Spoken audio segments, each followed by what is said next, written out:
What's up, everybody? Craigasm. Here with Xavier.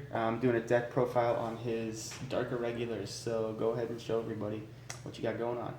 Alright guys, so this is kind of a build with the G-Boss of the clan, the Sharo Vampire, and kind of a mix between Blade Wings, so I don't really deck out too much. So we're going to start with the starters here. I run two starters. First one's going to be Greedy Hand. For a long time I was running the new G starter, Rafael de Ordonez, because it was good for draw power, but with all the new stuff, like Kagero coming back in the meta and Link Joker, they really snap that card out, and it's really hard for that skill to even go off. So this card is really good because it's not GB, and it targets the main booster later in the game, which is Enigmatic Assassin. So you could like throw Ignatic Assassin in the soul. Yeah, pretty much. How it works is you want to do this as early as possible. So you'll go, Greedy Hand pops out, counterblast one move to soul, search her out, and she's in the soul now for the rest of the game until you decide to pop her out. Because her ability is, when Darkness is active, it's the keyword for the clan now. Darkness is active whenever you soul charge. So whenever you swing and you're at 15 or more soul, she pops out and she gains 15k power. So for the main stride in this deck, Gilderai, with the 2 crit guard restrict, is a 20k boost on top of that. So Gilderai hits for like 56 without any other like power boosts. Which is freaking crazy because even with G Guardians, like even if you ran like 3 screw and ditch 3, like it's still like a 3 pass. Yeah, and there's crazy. There's a lot of ways to control how many triggers you have in this deck, which is kind of why I made the build this way. So we're just gonna go straight into the triggers from there. So I kind of make this deck to one shot if I have to. So I run 8 critical trigger, 4 of the new critical trigger from set 7. This is the G crit. When Charlotte Vampire attacks, you move to soul, plus 5 to the Vanguard, and you draw. And you draw a card. Okay, so that can make Gilderai hit even harder, and it gets you cards to hand, which is sick. Yeah, so, pretty and much. you can soul blast that later with what's it called, and then send it back. Yeah, with Sullivan. Or there's another grade one that we'll explain later as well.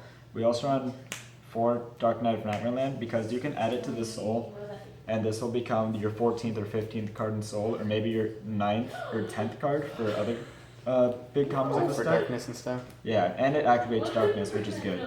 And it adds +3 to anything, so like... And it adds +3 to anything in this deck, which is actually really good. Okay. Going there... Can you add that to Gilderai or not?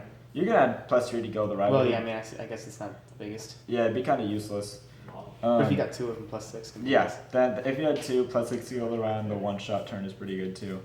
So from there we run 4 Monochrome with Nightmare Land. The beast, like the best stand trigger in the game. This card is so ridiculously free. This card eventually at GB1 turns into, you call it out, you unflip a card, you put it back in the deck, you soul charge 1 and draw.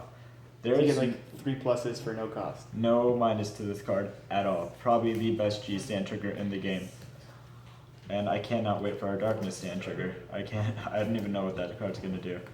That's if you get one. Yeah.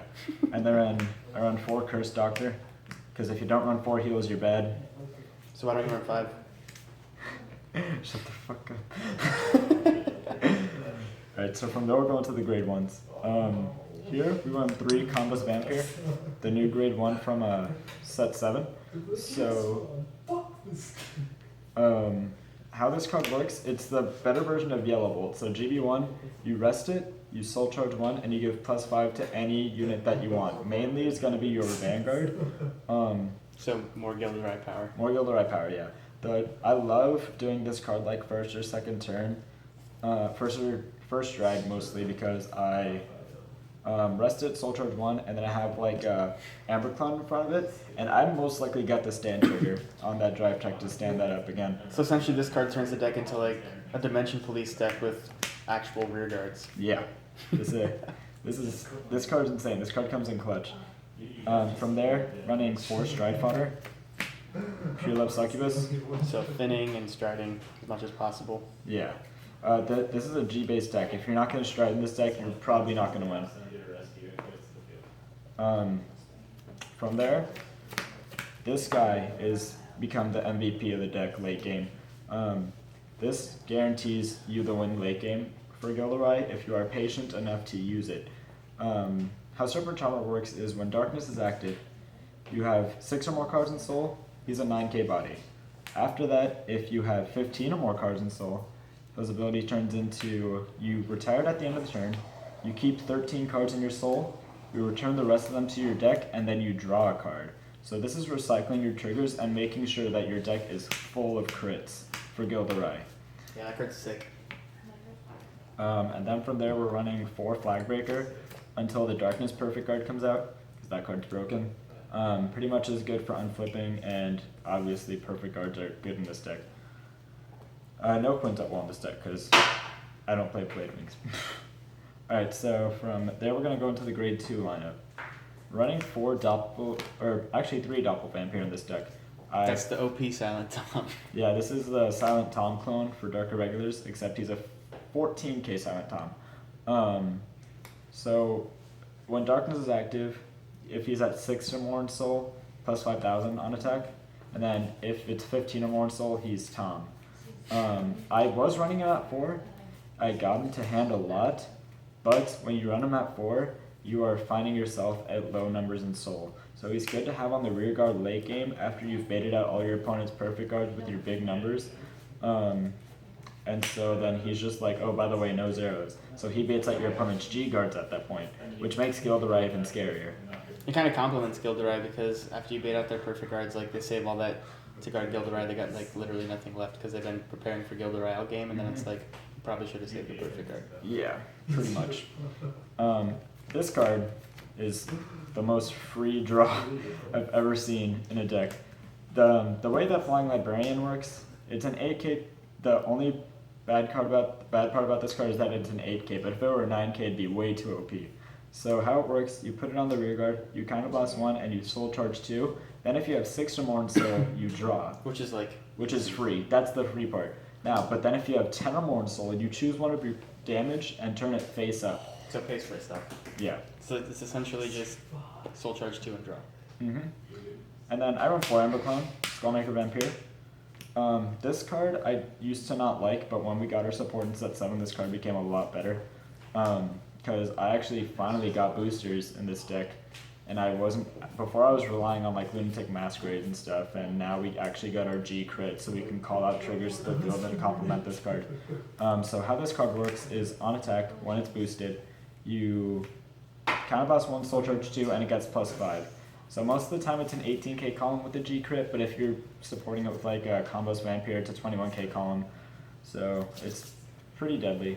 I like the grade 2 lineup because it seems like it's either you got grade 2s that either gain power and hit hard, or you got grade 2s that let you draw. Because the grade 2 game just ensures that you're going to get big soul. So Skullmaker and Flying Librarian soul charge 2 each, and if not, it's Tom. So pick your poison there. For grade 3s, running 4 Sharo Vampire. This is the G boss of the deck. So this card is amazingly good. It gives Dark Irregulars control, which is something we have really never had before Mon. So how it works... Mon's control is weird, though. Yeah, it is. It's a high cost for a Mon control. But this guy is great because his first ability is this GB2. How it works is GB2, if you have 6 or more in soul, he gets plus 10,000 power. But if you have 10 or more in soul, he gets a critical on top of that. So at GB2, you should be at 10 or more in soul. He will be 21 and 2 crit swinging. Now his on-stride ability is what's crazy. So you stride on top of him, you counterblast 1, and you soul charge 2. After that, if you have 6 or more in soul when your Vanguard swings, your opponent has to choose a rear guard and retire it. There's no stopping that unless they dismal it. So, and if you swing with your Vanguard first, even if they dismal, something's dying. So it's really good with a couple of other cards in this deck. It makes your opponent waste more hand or replenishes rear guards. And the control is just really nice, especially when your opponent is like saving their starter and all their cards in their hand just to be able to use after the first stride turn. They keep their Vanguard and their starter on the field. It's like, guess what? I strode, your starter's dead. So it's a free kill. Yeah. A lot of free stuff going on.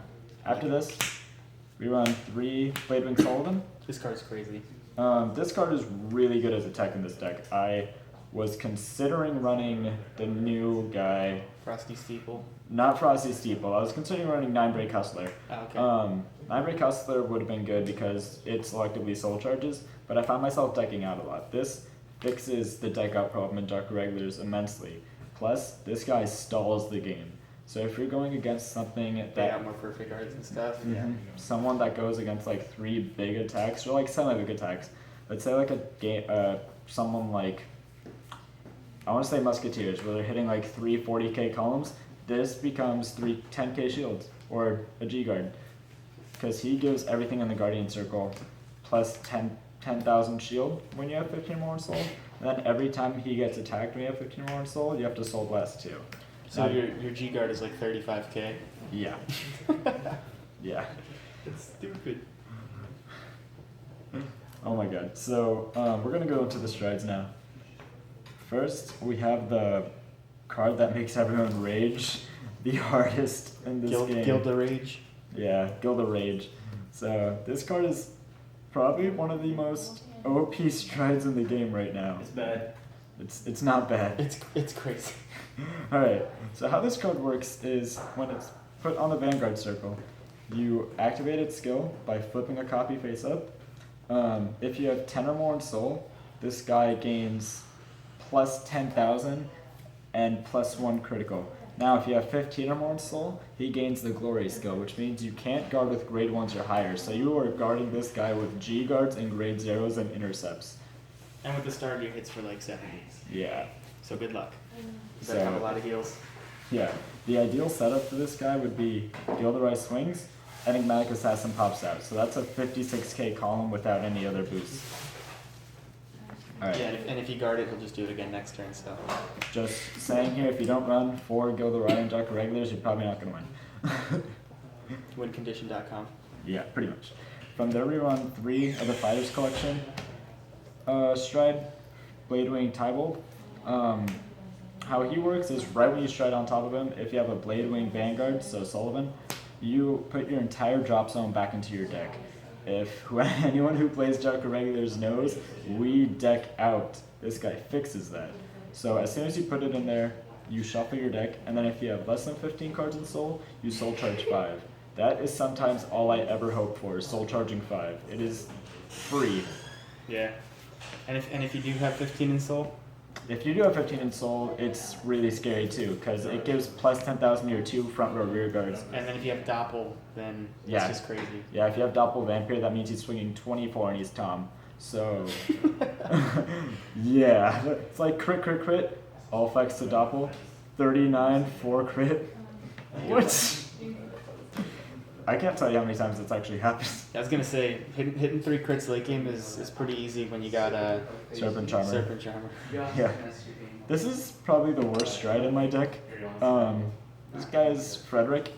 How this card works is I only use this guy if I ever get Enigmatic Assassin in my opening hand, which totally sucks because how this guy works is you put a card from your hand in the soul and he becomes a mon.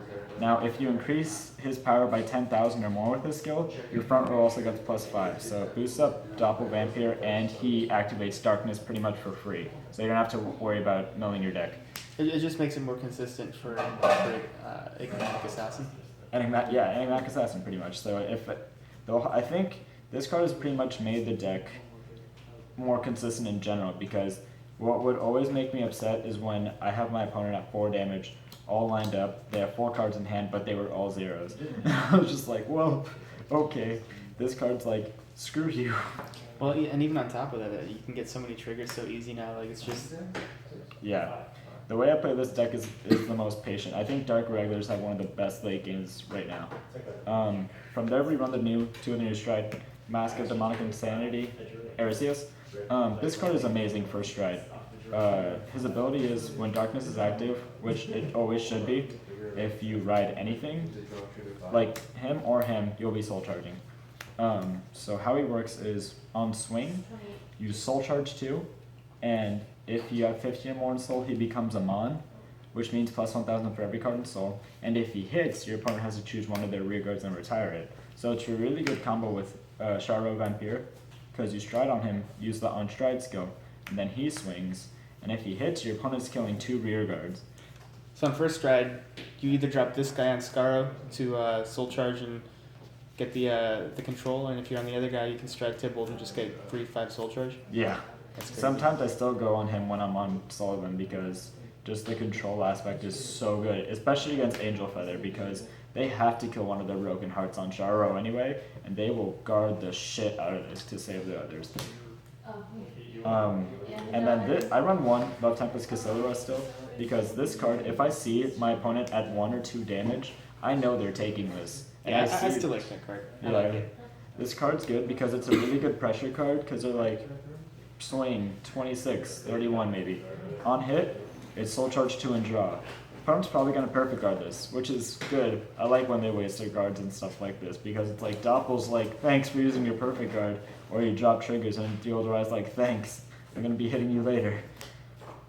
So it's I put this If they G-guarded, that'd be yeah, if they G-guarded this, that'd be so dumb.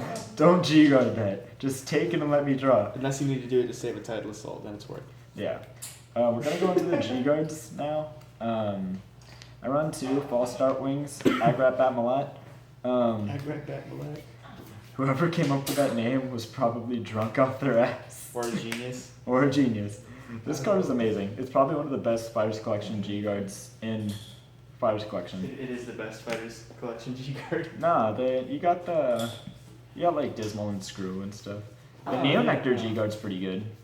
But that one just works with the deck, especially on Sullivan. That's beast on Sullivan. this one's really good, yeah, because on Sullivan, you Soul Charge 2, and it gets plus 5,000 shield. And on Sullivan, it becomes a 30,000 shield. It pays for its soul blocks. Yeah, and even if you're not, G-guarding with this is free Soul Charge 2. And so you turn Gilderai into a first stride. After 2 Agrat Bat Malat, we run 2 of the new G-guard from set 7. This guy has actually won me a couple games. It's Nighttime Gentleman Saint Germain. How he works is on the Guardian Circle. If you have 10 or more in Soul, he's a 25k shield. Now, if you have 15 or more in Soul, he gives every single unit on your field resist. So Guardian Circle, Rearguard Circle, and Vanguard Circle, they are not getting touched by any skills. Dimension Police cries. Yeah, pretty much. You don't need any other G-guards in this deck now. And then the last guy we're running is Seabreeze, because if you're not running Seabreeze, you're bad. Seabreeze is a free win. Like, if you get to Seabreeze, like, you pretty much win the game. Pretty much if your opponent's great stuck, it's just like, it's a nail in the coffin. It's sucks. Like, sucks to be you, and then really sucks to be you. Like, this is the bane of my existence, because if anyone on my team knows, I get grade stuck like crazy, and I hate this card. So if we're just gonna get into like some quick combos here, a lot of combos that I like to run pretty much is gonna be your late game guy, Gilderai, sitting on like a fat stack, and you got say like 1 Doppel here, and Enigmatic Assassin the Soul popping out, and you have say 1 Combos Vampire, and we'll say you have like a mediocre column over here, like the G crit, and say you have Serpent Charmer. So Darkness would be active by now, so you swing this first Tin Interceptor, then you go in. This is 66 to your Vanguard, and you just drew. Even if you don't win this turn, your opponent has dropped their entire hand to guard, and you retire this guy.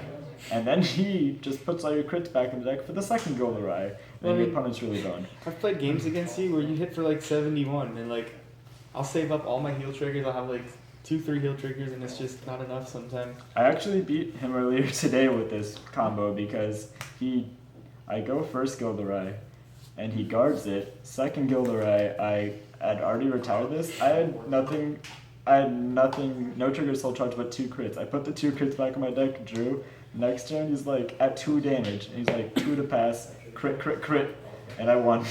Yeah, I thought it was safe. I guarded the first one, I was like, I'm good. Yeah. So pretty much just play the deck patiently. If you have any questions, definitely put it in the comments below. I'd be happy to give you guys some advice on it.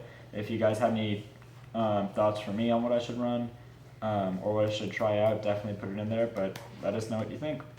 Yeah, like, comment, subscribe, and always stride Lambros. Lambros. Lambros.